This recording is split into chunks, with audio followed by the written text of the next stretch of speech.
खाना खिलाओ।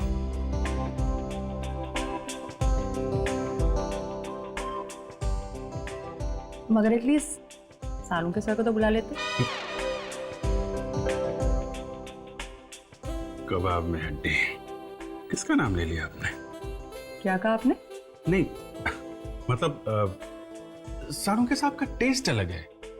पता नहीं कैसा खाना खाते हैं वो। मेरे हाथ का खाना उन्हें अच्छा नहीं लगता, इसलिए बुलाता नहीं उन्हें मैं यहाँ। अरे ऐसे भी क्या बात कर रहे हैं? अभी इतना अच्छा खाना किसे पसंद नहीं आएगा? हाँ वही तो। वैसे एक बात बोलूं, जिसकी भी शादी आपके साथ होगी ना, वो लड़की सही में लकी होगी। अच्छा, तो फिर क्या इरादा है आपका? हाँ? नहीं मतलब एक अच्छा सा रेस्टोरेंट खोलने के बारे में क्या इरादा है आपका? रेस्टोरेंट? हाँ, बहुत अच्छा आइडिया है। आइडिया अच्छा है ना? एकदम।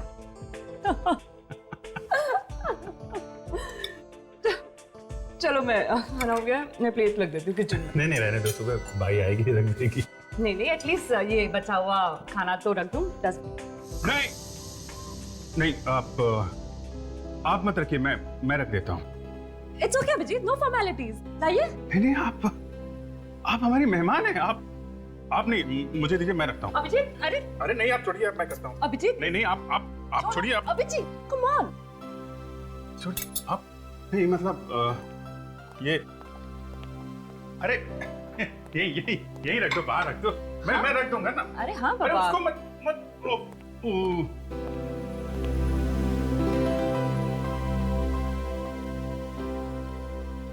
अच्छा अभिजीत, इतना अच्छा खाना बनाया तुमने, जरा मुझे भी वो पनीर की सब्जी की रेसिपी बता दो ना। पहले आप गैस ऑन करो, फिर उस पे बर्तन चढ़ाओ, फिर वो होता है ना, वो उसको थोड़ा अपना।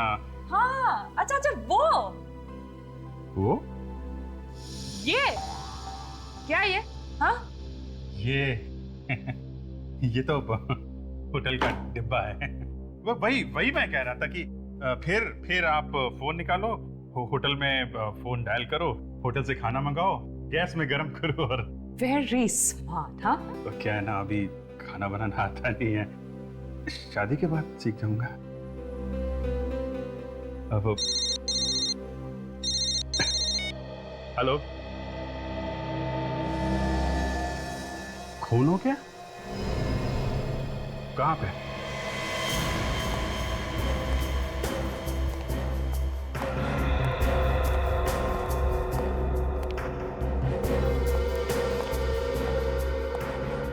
हाँ विवेक, क्या हुआ है?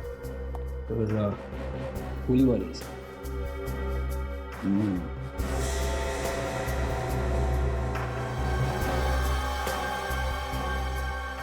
गन पाउडर दे रहे हैं, इसका मतलब है गोली एकदम नजदीक से मारी है। वैसे यहाँ पर जगह भी तो नहीं, गोली नजदीक से ही मारी है। अच्छा, गोली चलने की आवाज सुनी? पूछा तुमने किसी को? नहीं सर, किसी ने कोई आवाज नहीं सुनी। लड़की के बारे में कुछ पता चला? हाँ सर, बिल्डिंग वाले कह रहे कि इसका नाम रेखा था सर। इस फ्लैट में किराए पे रहती थी। अच्छा विवेक सर, जिस तरह से इस लड़की की लाश पड़ी है, ये लड़की नीचे से ऊपर सीढ़ियां चढ़कर आ रही थी जब खूनी ने उसे करीब से गोली मार दी। हाँ सर, शायद ये लड़की कहीं बाहर से आ रही होगी। वन मोमेंट सर, ये लड़की का पर्स यहाँ नीचे पड़ा हुआ था और ये लड़की का मोबाइल यहाँ नीचे पड़ा हुआ था। और ये गोली? सर गोली यहाँ नीचे पड़ी हुई थी सर। ठीक है, दूसरी लाश कहाँ पर है? सर इस घर में।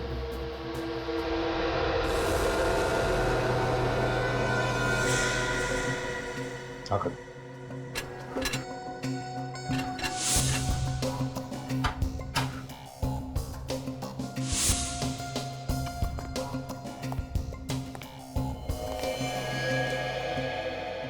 अभिजीत, सर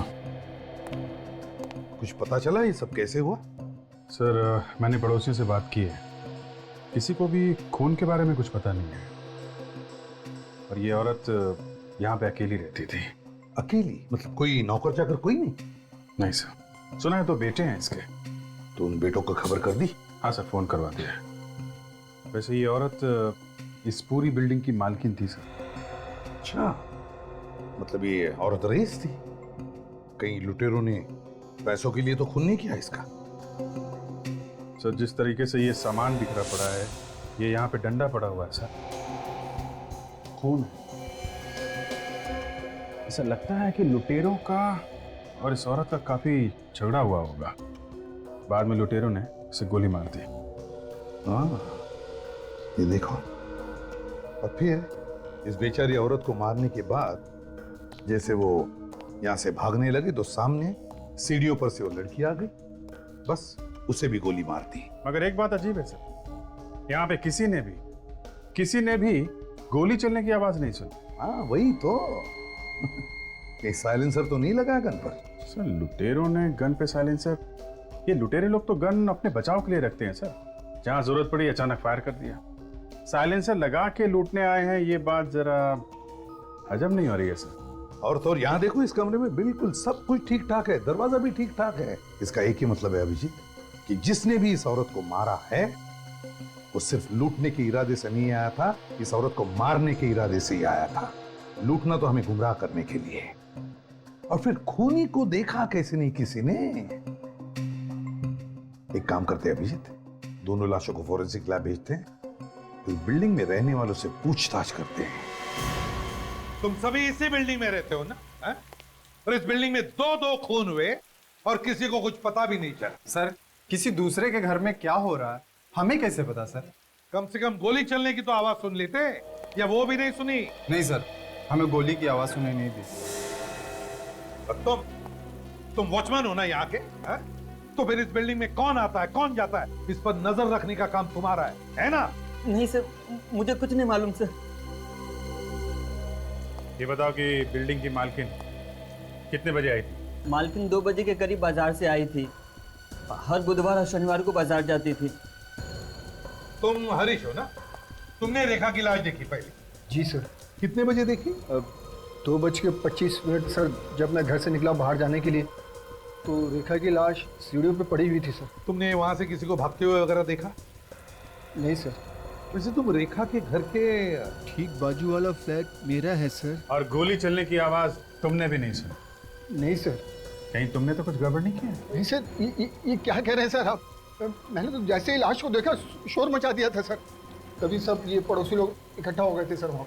और बिल्डिंग की मालकिन के खून के बारे में कैसे पता चला आप लोगों को? सर बिल्डिंग के लोग सब जमा हो गए थे सर, लेकिन मालकिन ही घर के बाहर नहीं आए, इसलिए हमें शक हुआ सर। तब अंदर जाकर तुम लोगों ने देखा? हा? हाँ सर, अंदर बहुत सामान बिखरा पड़ा था, नोट भी बिखरे पड़े थे सर। लगता है पैसों की वजह से ही उनका खून हुआ होगा। सर हर महीने की 3 तारीख से 5 तारीख के बीच में उनके पास पैसे आते थे सर। बहुतों को उन्होंने ब्याज पे पैसे दिए थे। हो सकता है सर कि जायदाद के लिए उनके बेटों ने ही अपनी माँ का खून कर दिया। ये बेटे कहाँ पे रहते? पता नहीं सर अभी कहाँ रहते हैं। पहले ये लोग एक साथ ही रहते थे, हमेशा झगड़ते रहते थे। एक दिन मालकिन ने उन लोगों को घर से निकाल दिया तो बहू बेटे के साथ कहीं चले गए। और ये रेखा क्या अकेली रहती थी या उसके साथ और भी कोई था? रेखा मैडम इसी बिल्डिंग में रहती थी, किराए पर 6 महीने से। अच्छा, उसके परिवार वालों के बारे में कोई कुछ जानता है? सर रेखा मैडम रोज 5 बजे आती थी काम से, पता नहीं आज कैसे जल्दी आ गई। मुझे लगता है मौत खींच कर लेके आई थी उन्हें। आज जल्दी आ गई? कितने बजे? मालकिन के आने के 10-15 मिनट बाद आ गई थी। इस वक्त मैं खाना खाने गया था सर। सर ये बिल्डिंग की मालकिन यहाँ पे आई थी 2 बजे।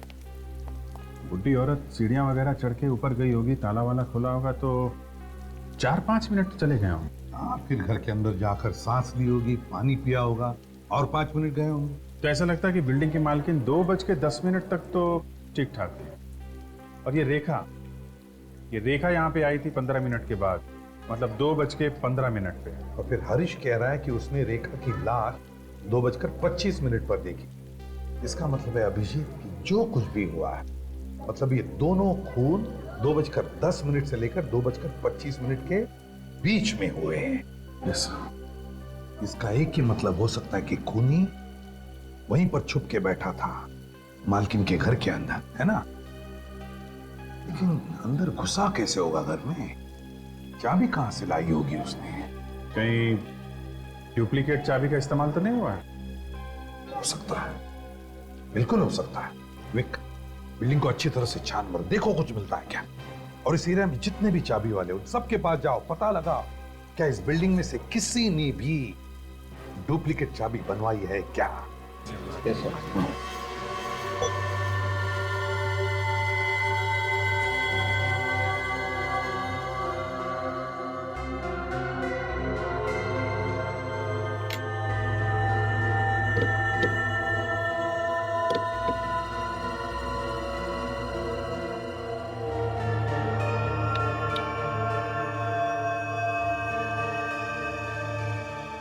बॉस, दोनों लाशों के घावों की चौड़ाई लगभग समान है। मतलब गोलियां मैच हुई। हाँ, मतलब ये दोनों खून एक ही गन से हुए हैं। बिल्कुल। तो साउंड के बता सकता है किस गन से खून हुए? भगवान हूं मैं। और नहीं तो क्या? अरे यार, मैं सिर्फ कैलिबर की बात बता सकता हूं। तेरा कैलिबर मुझे भी पता है साउंड के। बॉस, मैं सिर्फ गन के कैलिबर की बात कर रहा हूं। ये .32 कैलिबर की गन है। ये हुई ना बात है? हाँ फ्रेडी, फ्रेडी, दोनों लोगों की उंगलियों के निशान जो हमें अलमारी पर से मिले, उनके बारे में पता चला किसके हैं? हाँ सर, एक तो इस बिल्डिंग के मालकिन का है सर। फ्रेडी, वो तो हमें पहले से ही पता है। दूसरा निशान किसका है वो बताओ। सर, दूसरे के बारे में अभी तक पता नहीं चला सर। सर, वो हमारे रिकॉर्ड्स में है ही नहीं। फ्रेडी, मुझे तो लगता है खूनी बिल्डिंग में रहने वालों में से ही कोई है। वो किसे सर? जिस प्लानिंग से ये खून हुए, लगता है खूनी बिल्डिंग की मालकिन को अच्छी तरह से जानता था। वो घर से कब बाहर जाती है, कब वापस आती है, सब कुछ। और कल जब ये मालकिन घर से बाहर गई, खूनी उसके घर में जाकर के चुप बैठा और जैसे ये वापस आई उसे उड़ा दिया। हाँ सर, खूनी किसी आसपास के ही फ्लैट में रहता होगा सर, और खून करने के बाद झट से अपने फ्लैट में जाके छुप गया होगा। हाँ, जैसे हलचल मची खून होने के बाद, वो लोगों में शामिल हो गया और निकल गया। तो जहाँ पे खून हुए थे उस बिल्डिंग की छत पे ये जला हुआ कपड़ा मिला था सर। किसी ने कपड़े जलाने की कोशिश की थी वहां पे। सर, खूनी अगर उसी बिल्डिंग में रहता है तो उसे अपने कपड़े टेरेस पे जलाने की क्या जरूरत थी? खुद के फ्लैट पे जलाता सर। खूनी ने शायद सोचा होगा कि अगर वो एक कपड़ा अपने फ्लैट में जलाता तो धुआं हो जाता और फिर पड़ोसियों को शक हो जाता, इसलिए उसने ये कपड़ा टेरेस पर जला दिया। काम करो, बिल्डिंग में जितने भी लोग हैं सबके उंगलियों के निशान ले लो, सबके।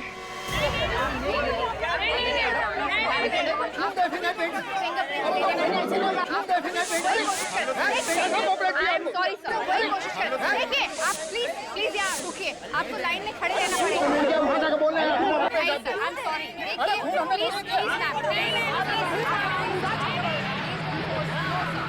प्लीज अरे चलो यार,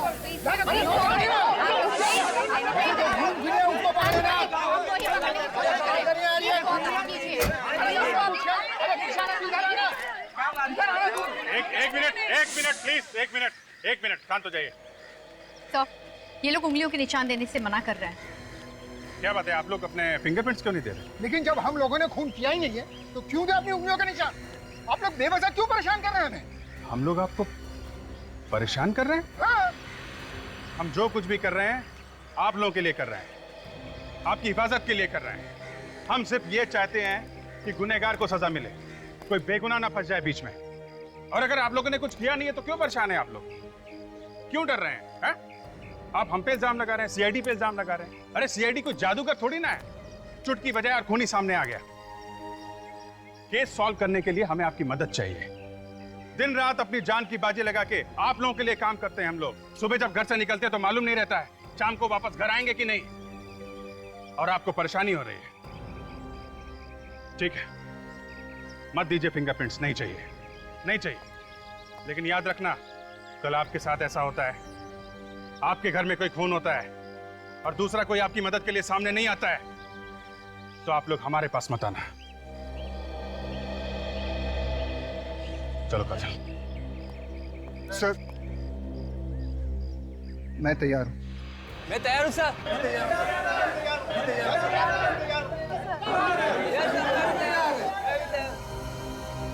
ये लो, आ गई नौटंकी। ये लोग कौन है? सर, ये दोनों उसी मालकिन के बेटे हैं जिनकी ये बिल्डिंग है। एक मिनट, आप लोग अंदर नहीं जा सकते। हमें अपनी माँ को देखना है, प्लीज हमें जाने दीजिए। देखिए, अगर आपको माँ को देखना है तो आप लोगों को फॉरेंसिक लैब जाना पड़ेगा। बॉडी फॉरेंसिक लैब जा चुकी है। सर, सभी लोगों के फिंगरप्रिंट्स ले लिए। Very good. एक काम करो, इन लोगों को भी फॉरेंसिक लैब भेज दो।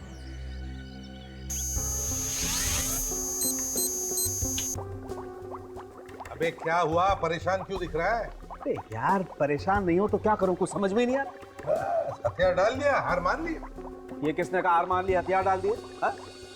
बॉस, कंफ्यूजन तुम लोगों ने क्रिएट किया हुआ है। वो कैसे? वो ऐसे कि तुम लोग बोल रहे हो कि खूनी बिल्डिंग में से कोई एक, राइट? हाँ, फिर? लेकिन यहाँ किसी की उंगलियों के निशान ही मैच नहीं हो रहे। तो क्या हमने ऐसे हवा में बोल दिया? मैं ये बात नहीं कह रहा हूँ। तो फिर?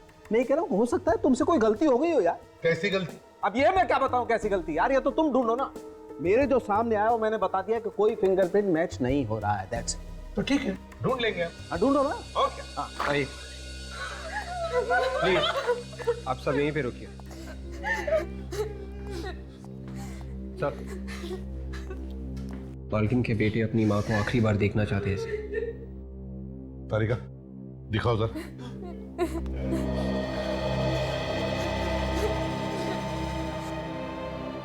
आइए।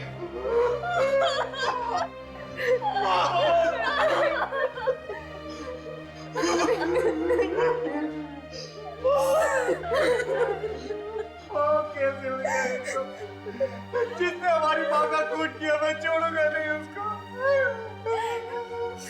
आप लोग कहाँ थे जब ये हुआ? सर, हम सब गोवा में थे। गोवा में?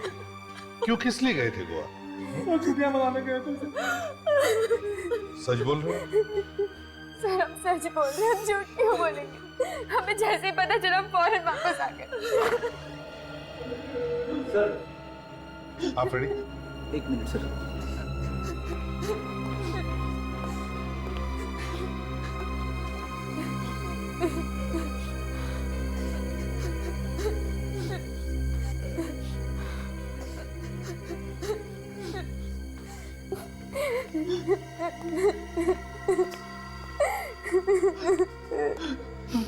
तारिका, इन सब की उंगलियों के निशान ले लो।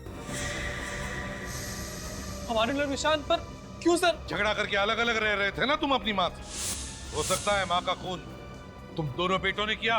लेकिन हम लोग तो गोवा में थे। सर, हम क्यों करेंगे अपनी माँ का खून सर? अगर तुमने अपनी माँ का खून नहीं किया है तो फिर डर किस बात का? ये तो अपनी उंगलियों के निशान। तारिका, ले लो इनके निशान।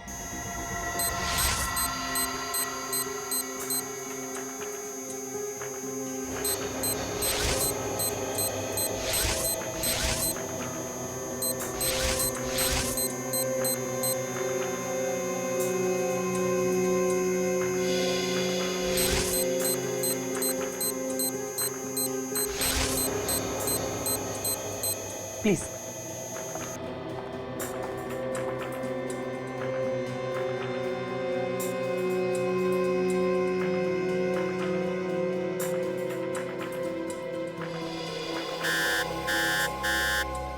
सर, सर, इनमें से एक इंसान की उंगलियों के निशान मैच हो गया।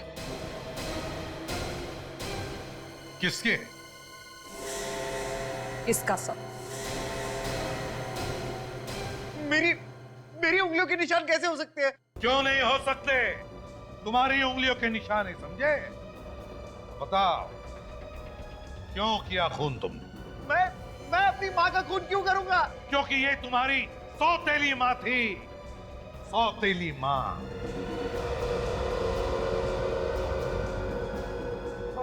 वो मेरी सौतेली माँ थी, मेरी सौतेली माँ थी, लेकिन मैं उनसे बहुत प्यार करता था। मैंने उनका खून नहीं किया है सर, मैंने खून नहीं किया है। ये आप क्या कह रहे हैं भैया? यही सच है दीपक, यही सच। माँ ने मुझे मना किया था क्योंकि वो नहीं चाहती थी कि तुम्हें ये एहसास हो कि हम दोनों सौतेले हैं। वो हम दोनों से बहुत प्यार करती थी सर, दोनों से बहुत प्यार करती थी। बहुत प्यार करती थी ना, तो फिर बार बार झगड़ा क्यों करते थे अपनी माँ के साथ? सर झगड़ा हमारा नहीं होता था, हमारी बीवियों की नहीं जमती थी माँ के साथ। क्यों? ऐसी क्या बात थी जो तुम्हारी बीवियों की नहीं बनती थी? सर हमारी माँ चाहती थी कि ये लोग काम करें, लेकिन इन्हें तो काम करना अच्छा ही नहीं लगता है, मुफ्त की रोटियां चाहिए बस इन्हें। सर ये तो चाहती है कि कोई रोटी का टुकड़ा तोड़े और उनके मुंह में डाल दे। तो फिर घर छोड़कर क्यों गए तुम लोग?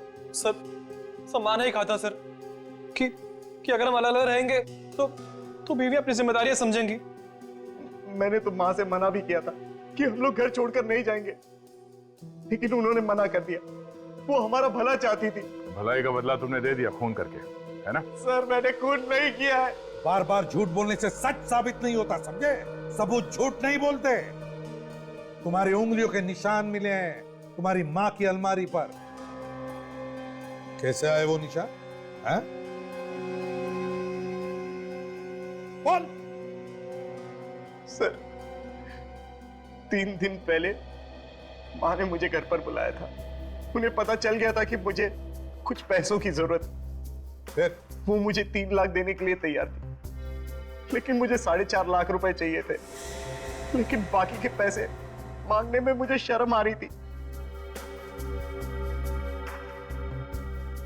तो मैंने नाटक किया। कैसा नाटक? जैसे ही माँ कमरे में पैसे लेने के लिए गई, मैं भी उनके पीछे पीछे कमरे में चला गया और कमरे में जाते ही तबीयत खराब होने का नाटक करने लगा। माँ बाहर गई पानी लाने के लिए, तभी मैंने अलमारी में से पैसे चुरा लिए। शायद उसी वक्त मेरी उंगलियों के निशान आ गए होंगे। वाह रे वाह, नया देखा इस सत्यवादी को। ये माँ से पैसे भी मांगता है, ऊपर से माँ के पैसे भी चुराता है, और फिर कहता है कि पैसे मांगने में शर्म आती है।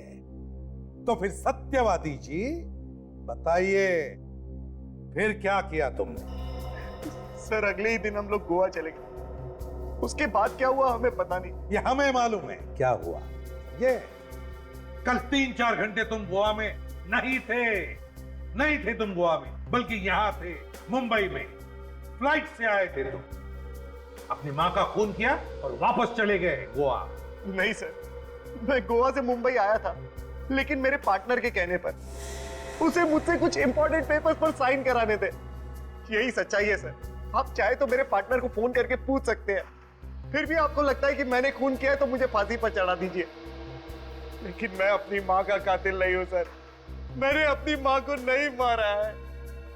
एक सगी माँ से ज्यादा प्यार करता था मैं उनसे, सगी माँ से ज्यादा प्यार करता था मैं उनसे। सर भैया सच कह रहे हैं सर, वो माँ का खून नहीं कर सकते। तो वो तो माँ से बहुत प्यार करते थे सर। ये तो हम पता लगा ही लेंगे, समझे?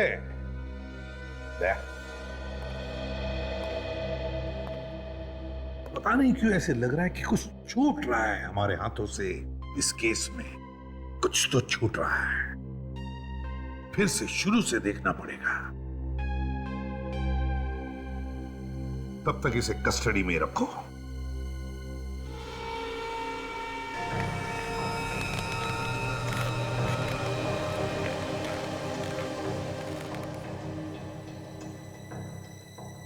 बिल्डिंग में 2-2 खून हो गए, पर पड़ोसियों को कानों कान खबर तक नहीं। क्यों? कैसे? खून किया किसने होगा? शायद ये लड़की कहीं बाहर से आ रही होगी। वैसे ये औरत इस पूरी बिल्डिंग की मालकिन थी सर। सर ये लड़की का पर्स यहाँ नीचे पड़ा हुआ है, और ये लड़की का मोबाइल यहाँ नीचे पड़ा हुआ था।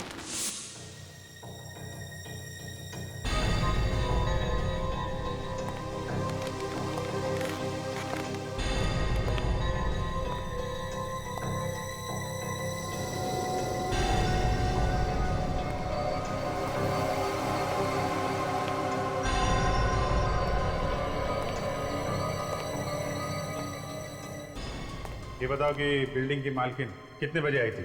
मालकिन 2 बजे के करीब बाजार से आई थी। सर रेखा मैडम रोज 5 बजे आती थी काम से, पता नहीं आज कैसे जल्दी आ गई। हर महीने की 3 तारीख से 5 तारीख के बीच में उनके पास पैसे आते थे सर। हो सकता है कि जायदाद की वजह से उनके बेटों ने ही अपनी माँ का खून कर दिया हो सर। लेकिन मैं अपनी माँ का कातिल नहीं हूँ सर। मैंने अपनी माँ को नहीं मारा है। एक सगी माँ से ज्यादा प्यार करता था मैं उससे। अगर ये खून बेटों ने नहीं किया है तो फिर खून किसने किया होगा?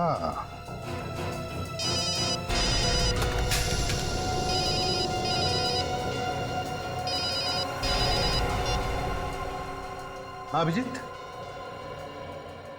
अच्छा हाँ हाँ ठीक है, मैं तुम्हें बाद में फोन करता हूं। Okay okay.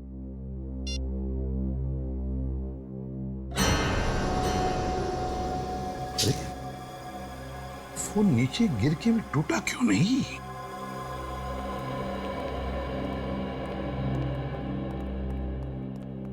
क्या हो सर? क्या बात है जो आपने रातों रात बुला लिया हमें? हमारे लिए रात क्या दिन क्या, बात ही कुछ ऐसी है। हुआ क्या सर? इस केस में बहुत बड़ा सुराग हाथ लग गया है। सुराग? कैसा सुराग? जब मैं घर गया तो न जाने क्या मेरे दिमाग में आया। मैंने अपना ये मोबाइल फोन 3 बार ऐसे 3 बार गिराया, लेकिन मेरे मोबाइल को कुछ नहीं हुआ, सिर्फ उसका कवर अलग हुआ था और एक छोटा सा स्क्रैच स्क्रीन पर था। मोबाइल बड़ा मजबूत है सर। हाँ है फ्रेडी। मगर सर मोबाइल ना टूटने से इस केस का क्या लेना देना? फ्रेडी, मेरा ये मोबाइल 3 बार ऊपर से नीचे गिरने के बाद भी उसे कुछ नहीं हुआ, सिर्फ एक छोटा सा स्क्रैच स्क्रीन पर। और फिर ये मोबाइल, या रेखा का ये मोबाइल जो हमें उसके लाश के पास से मिला, इसका स्क्रीन देखो कितनी बुरी तरह से टूटा हुआ है। ये कैसे है? या लगता है खूनी ने रेखा का पहले खून किया और फिर उसके मोबाइल को इतनी बुरी तरह से तोड़ दिया, फिर उसके लाश के पास रखा और वहां से भाग गया। मगर सर वो चोर ऐसा क्यों करेगा? वो तो गोली मार के सीधे भाग जाएगा वहां से। वही तो दया, ये खून चोरी की वजह से नहीं हुए, खून की वजह से चोरी हुई है। खून की वजह से चोरी? वो कैसे सर? फ्रेडी खूनी रेखा को मारने के लिए आया था, लेकिन उसने पहले बिल्डिंग के मालकिन के घर में चोरी की और मालकिन का खून कर दिया, और फिर उसके घर से बाहर निकलने के बाद उसने रेखा को भी मार दिया। क्यों? हमें यह दिखाने के लिए कि ये दोनों भी खून उसने चोरी की वजह से किए। हमें गुमराह कर रहा था वो। तो रेखा का मोबाइल? गलती की फ्रेडी, खूनी ने बहुत बड़ी गलती की, रेखा का फोन तोड़कर बहुत बड़ी गलती की। मोबाइल कंपनी में जाओ और पता लगा रेखा ने किस किस को फोन किए थे और उसे कहां कहां से फोन आए थे, और उसके ऑफिस में भी जाकर पता लगाओ कि रेखा कहां कहां जाती थी, किस किस से मिलती थी और वो कहां की रहने वाली थी।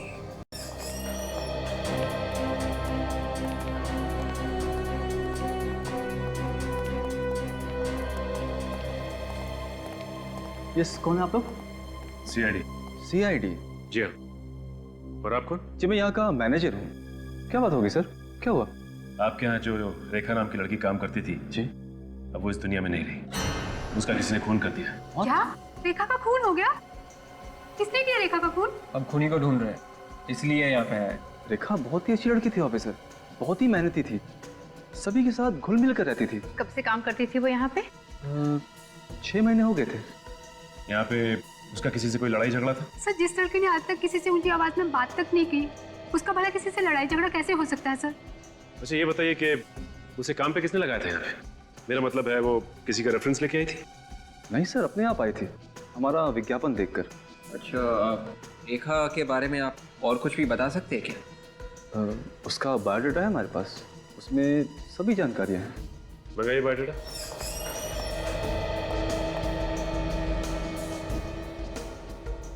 बायोडाटा में लिखा है कि 4 साल से रेखा मुंबई में काम कर रही थी और बीच में उसने नौकरी भी छोड़ी थी। और ये देखो, 2005 से 2009 तक उसने इस कंपनी में काम किया और उसके बाद 2009 से 2011 फरवरी तक कोई भी काम नहीं किया।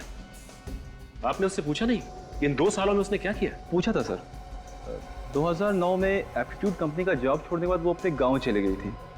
6 महीने पहले ही वो वापस इधर आई है और हमारे यहाँ जॉब कर रही है। गांव का है उनका? जी, गांव के बारे में उसने कभी कुछ नहीं बताया। अच्छा ये बताइए कि उससे मिलने जुलने कोई आता था यहाँ पे? सर, जब से उसने ऑफिस ज्वाइन किया है आज तक हमने तो नहीं देखा उससे कोई मिलने आया हो। सर, एक बार मैंने उसे देखा था किसी आदमी से बात करते हुए ऑफिस के बाहर। अच्छा, कौन था वो? मालूम नहीं सर, दूर से देखा था इसलिए चेहरा देख नहीं पाई। ये कब की बात है? सर 3-4 महीने हो गए हैं। अच्छा, और कुछ याद है आपको? सर, ऐसा लग रहा था जैसे वो आदमी रेखा की खुशामद कर रहा हो।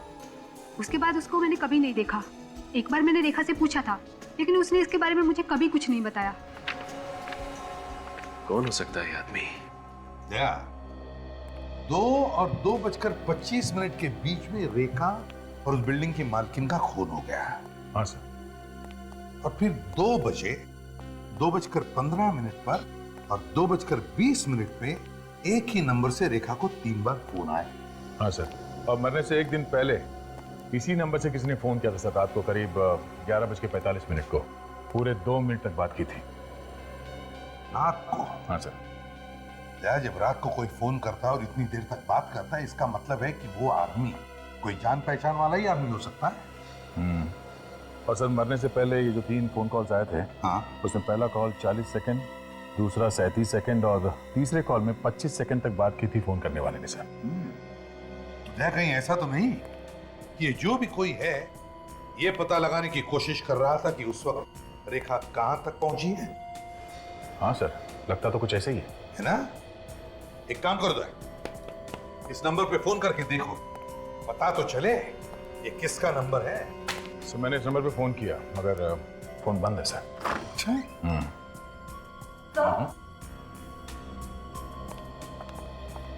बोलिए क्या बात है? सर, मैं रेखा की फ्रेंड हूँ मालिनी।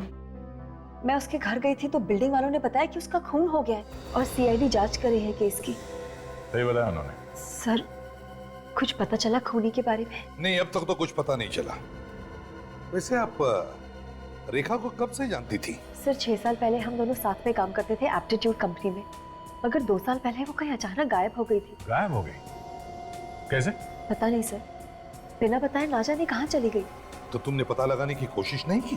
पता करने की बहुत कोशिश की सर, मगर कहीं कोई सुराग ही नहीं मिला। फिर एक दिन अचानक 5 महीने पहले उसका फोन आया कि वो मुंबई वापस आ गई है।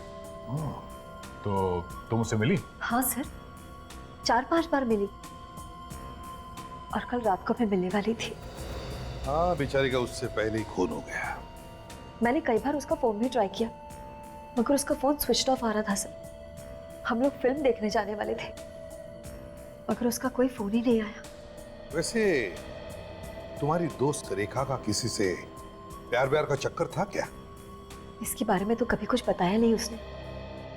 अच्छा, ये एप्टीट्यूड कंपनी कहाँ है? ये कंपनी तो 1.5 साल पहले बंद हो चुकी है। उसने कभी बताया कि 2 साल पहले वो अचानक कहाँ गायब हो गई थी? क्या तुमने पूछा उससे? मैंने पूछने की कई बार कोशिश की मगर उसने इसके बारे में कभी कुछ भी नहीं बताया मुझे। चलो कोई बात नहीं। वैसे थैंक यू वेरी मच, आपके आने से हमें रेखा के बारे में बहुत कुछ पता चला। अब जा सकती है, मगर हाँ, अगर जरूरत पड़ी तो हम आपको वापस बुला लेंगे, ठीक है? जरूर sir. Thank you. Thank you very much. जरूर इस रेखा के साथ कुछ न कुछ हुआ था 2 साल पहले, जो गायब होगी और फिर 2 साल के बाद में वापस भी आ गई। और आने के 6 महीने बाद ही किसी ने उसका खून कर दिया सर। अच्छा, उसके गांव के बारे में कुछ पता चला? हाँ सर, रेखा के ऑफिस में जो वॉचमैन है उसने कहा कि एक बार रेखा ने उसे मनी ऑर्डर करने के लिए दिया था नासिक के पास किसी गांव में। निखिल गया है पता करने के लिए। सर, जिस नंबर से रेखा को फोन किया गया था वो नंबर किसी नितिन नाम के आदमी का है सर। कांदिवली में रहता है। लोकेशन पता चला? आखिरी बार किस जगह से फोन आया? हाँ सर, उसी बिल्डिंग से आखिरी बार फोन किया गया था सर, जहां पे उन दोनों का खून हुआ है।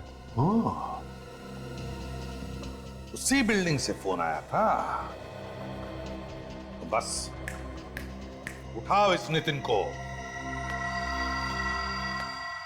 परेशान क्यों हो रहे हो भाई? अंदर से देखना है क्या? ये घर नितिन का ही है? हाँ, नितिन का ही है। नितिन कहाँ पे? अमेरिका का वीजा है। नहीं, क्यों? फिर तो मिलना मुश्किल है। मतलब ये नितिन अमेरिका में? हाँ। कब से? 2 साल हो गए। जब से उसका नौकरी यहाँ से छूट गया ना, वहीं पे चला गया। सर ये रेखा भी 2 साल पहले गई थी मुंबई छोड़ के, और ये नितिन भी 2 साल पहले। कहीं इन दोनों का आपस में कोई संबंध तो नहीं? अच्छा ये बताइए कि ये नितिन 2 साल पहले यहाँ पे कहाँ काम करता था? हाँ, बताया तो था। परेड में कोई कंपनी थी, एप्टीट्यूड नाम की। ये रेखा भी तो एप्टीट्यूड कंपनी में काम करती थी सर। और ये नितिन 2 साल से अमेरिका में है और उसका मोबाइल चालू है, और हो सकता है जो उसका मोबाइल इस्तेमाल कर रहा है। अच्छा ये बताइए कि इस घर में और भी कोई रहता है क्या? हमें अंदर से घर देखना है। चाबी तो मेरे पास नहीं है, वो दोस्तों को देके गया। वो कौन है ये दोस्त? नाम क्या है उसका? नाम क्या बताया था उसने?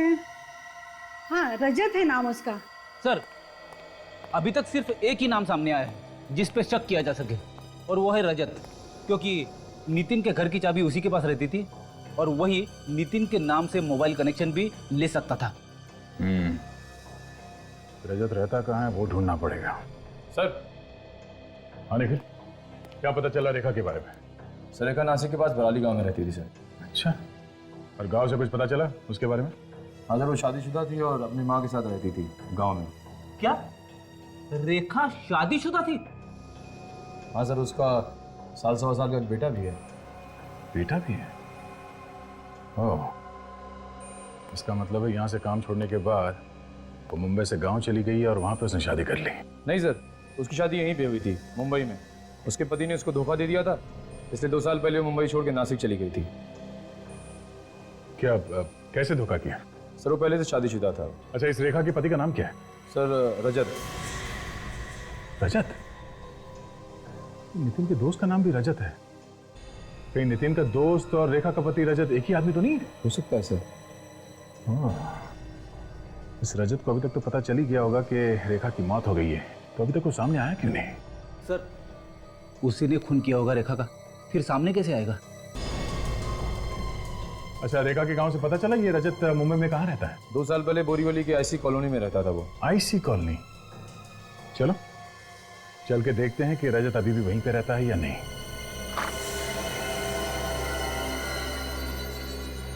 क्या बात भाई साहब, किससे मिलना है? रजत से। हाँ बताइए, मैं ही हूँ। दरवाजा खोलो। आप लोग कौन? सीआईडी।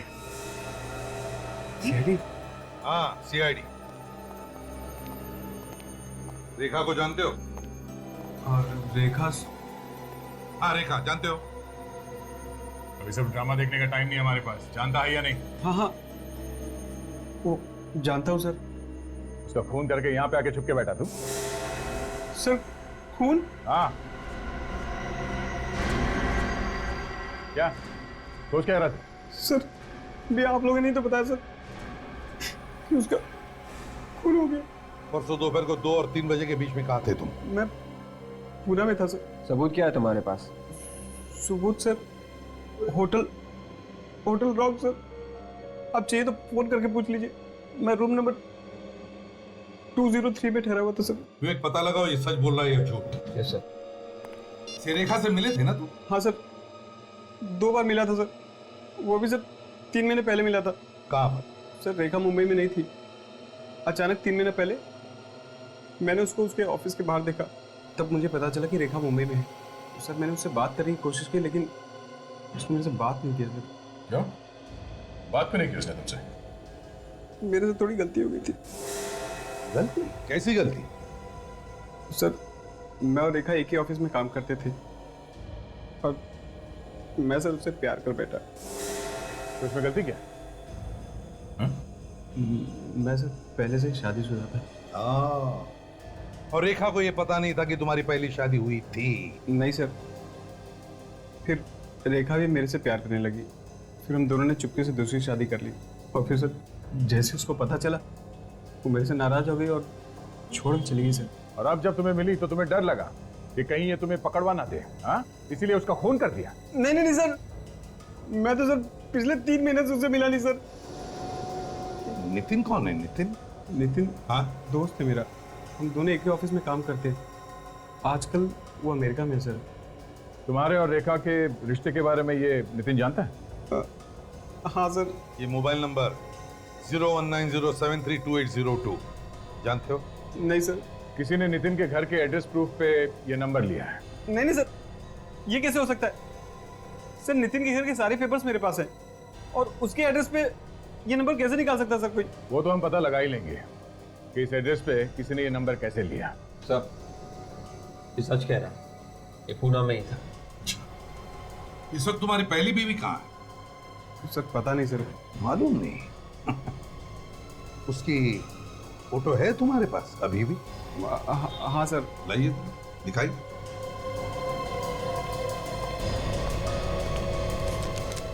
सर ये मेरी पहली बेबी थी सर। डाइवोर्स के बाद हम दोनों अलग रहने लगे थे। अच्छा,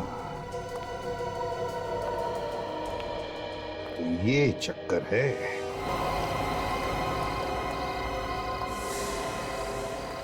दरवाजा तो खुला है, कोई तो अंदर होना चाहिए।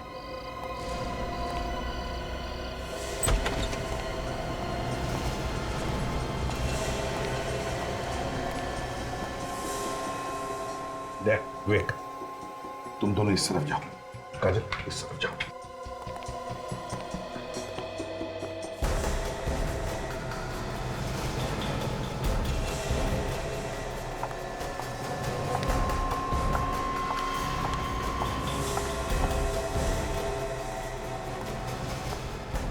कहां भाग रही हो? मैं कहीं नहीं भाग रही सर, मैंने कुछ नहीं किया। तो फिर ऐसे चुपके क्यों भाग रही हो, एक गुनहगार की तरह? मैं सच कह रही हूँ सर, मैंने कुछ नहीं किया, मैंने कोई गुनाह नहीं किया। हाँ वो तो दिख ही रहा है, सर से लेके पांव तक शराफत में डूबी हो तुम।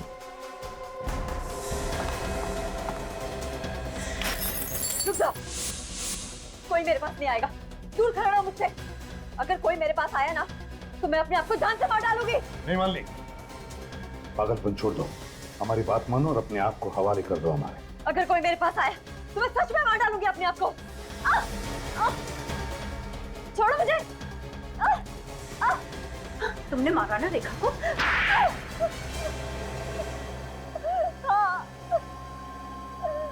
मैंने ही मारा है रेखा को, मैंने ही खून किया है उसका। क्या बिगाड़ा था उसने तुम्हारा? उसने मेरी पूरी जिंदगी नर्क बना दी थी। क्यों? ऐसा क्या किया उसने? उसने मेरे पति को बता के उससे शादी कर ली और मुझे पता तक नहीं चला, और जब पता चला तो रजत मुझे छोड़ के चला गया।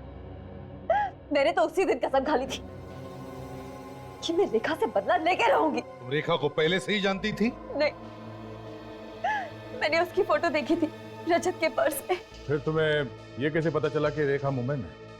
एक दिन अचानक मैंने उसे अपने ऑफिस के बाहर देखा। कुछ लोगों से पूछने के बाद पता चला कि वो मेरी पास वाली बिल्डिंग में ही काम करती है। मैंने धीरे धीरे उससे दोस्ती कर ली और उसके घर आना जाना शुरू कर दिया और उसके बारे में हर जानकारी हासिल कर ली। और फिर तुमने जाकर उसकी घर की मालकिन से भी दोस्ती कर ली? हाँ, मगर मुझे एक दिन बहुत गुस्सा आया रेखा। वो क्यों? एक दिन मैंने रेखा और रजत को मिलते हुए देखा। मुझे लगा वो दोनों फिर से एक हो जाएंगे। अगर रेखा ने रजत को अपने बेटे के बारे में बता दिया तो वो उसे फिर से अपना लेगा। यही सोच के मैं अंदर ही अंदर जलने लगी थी। ये कहानी तो हमने सुन ली। हाँ? ये बताओ कि रेखा को मारा कैसे? मुझे पता था कि उसकी मकान मालकिन हर बुधवार और शनिवार को 12 से 2 के बीच में मार्केट जाती है। और फिर शनिवार के दिन 12 और 2 बजे के बीच में तुम घर में घुसकर छुप गई है। मगर तुम्हें उस घर में घुसने के लिए चाबी कहां से मिली? हाँ? मैंने उसके घर की डुप्लीकेट चाबी बनवाई थी और मौका पाके मैं उसके घर में जाके छुप गई। जैसे उसकी मकान मालकिन अंदर आई, मैंने उसे भी मार डाला। और रेखा को फोन करके तुमने घर बुला लिया? मैंने रेखा को पहले ही बोल दिया था कि आज हम फिल्म देखने जाएंगे, तुम आधे दिन की छुट्टी लेके आ जाओ, और वो तैयार भी हो गई। और फिर तुम हर 5 मिनट रेखा को फोन करने लगी, ये पता लगाने के लिए कि वो कहां पहुंची है। हाँ, और जब रेखा ने मुझे बताया कि वो बाहर सीढ़ियों पे पहुंच गई है, तो मैं बाहर निकली और मैंने सीढ़ियों पे ही रेखा को मार दिया और उसका फोन भी तोड़ दिया ताकि किसी को फोन के रिकॉर्ड ही ना मिले, और वहां से टेरेस पे भाग गई। और तुमने वहां पे अपनी जैकेट जला दी और फिर बी विंग से होकर नीचे उतर के भाग गई तुम? हाँ? हाँ। तुम्हारी बदले की आग में तुमने 2 लोगों के खून कर दिए। अगर ठंडे दिमाग से सोचती तो शायद आज ये नौबत नहीं आती। अब जेल में सड़ते रहना, फांसी का ऑर्डर आने तक।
यहाँ पे?